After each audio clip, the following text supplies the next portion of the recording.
Hi guys, so this week we're going to be practicing patterns by stringing beads onto some kind of jewelry. So it doesn't have to be a bracelet. If you want to go for it and make a necklace or something like that, you could do that too.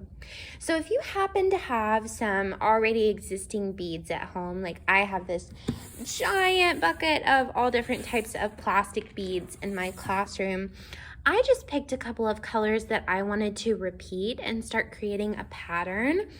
For the base of your jewelry, you can either use something like a pipe cleaner. It's got some wire in it so it holds its shape really well.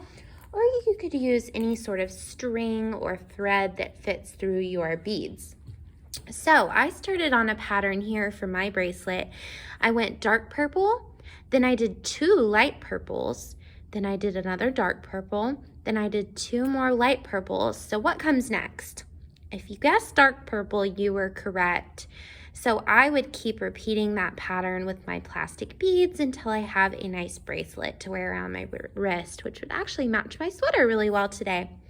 So let's talk about how to make our own beads if you don't happen to have beads at home. Like I don't have beads at home in my house, so I would have to make some of my own beads.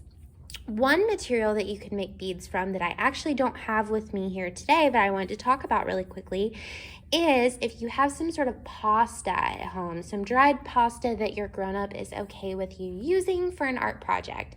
So really great.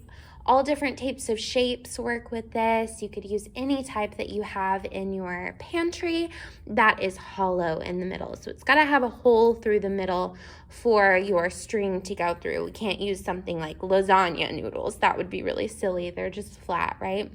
But if you have something like macaroni at home, you could always string it onto a pipe cleaner or some string. You could color pasta with washable markers if you're really careful. You can dye them with food coloring to make them different colors, or you could paint them and let them dry and then string your beads onto your string. If you do not want to use pasta, I have a couple of different examples of some other ways that you could make beads at home. One of them is using straws, and I happen to have colorful straws.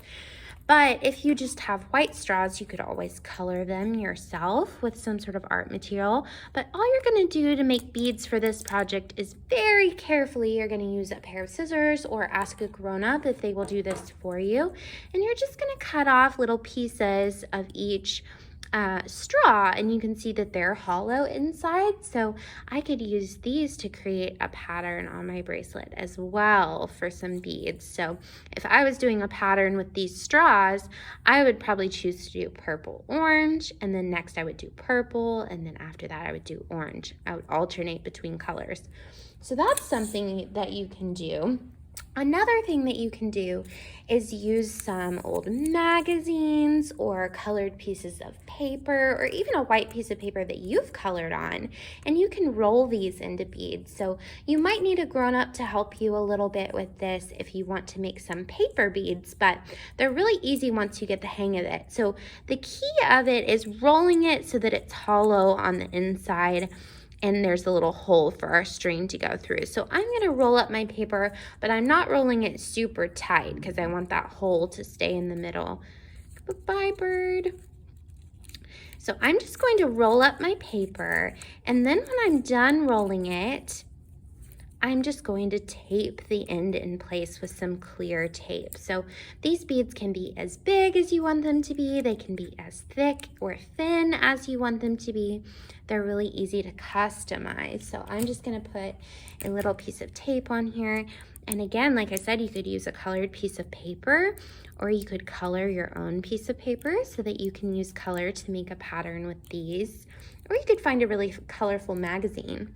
So I've made this one. I've also made these 2 smaller ones, and I could string these on my pipe cleaner as well to make a bracelet or a necklace or something like that. And if I was doing a pattern with these, I would try to roll up some of them that are this dark green color, some of them that are this yellow and red, and so my next bead I would hope would be this yellow and red bead if I'm trying to make a pattern. The last way that you could make beads at home is if you have some salt dough, or if you have some Play-Doh, or really any kind of dough at home, you can make your own beads with this as well. Now, in order to make beads with this, we obviously have to let our Play-Doh dry out. So if you have a jar of Play-Doh that you really care about and you play with it all the time, you might not want to use that for this project. But all I'm doing is I'm rolling my Play-Doh into a little ball like this. And you can make these all different kinds of shapes, but a ball is the easiest.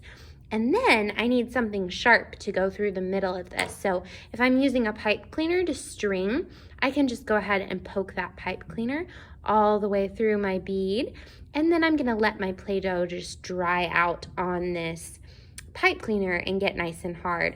If you're not using a pipe cleaner and you're using string or something, you will need to poke something sharp and thin through your bead, and then you can let it dry like this and string it later. So you could use an old pen or a pencil for this, maybe like a skewer stick that you would use for like barbecuing would work really well, a toothpick, anything thin and kind of pointy.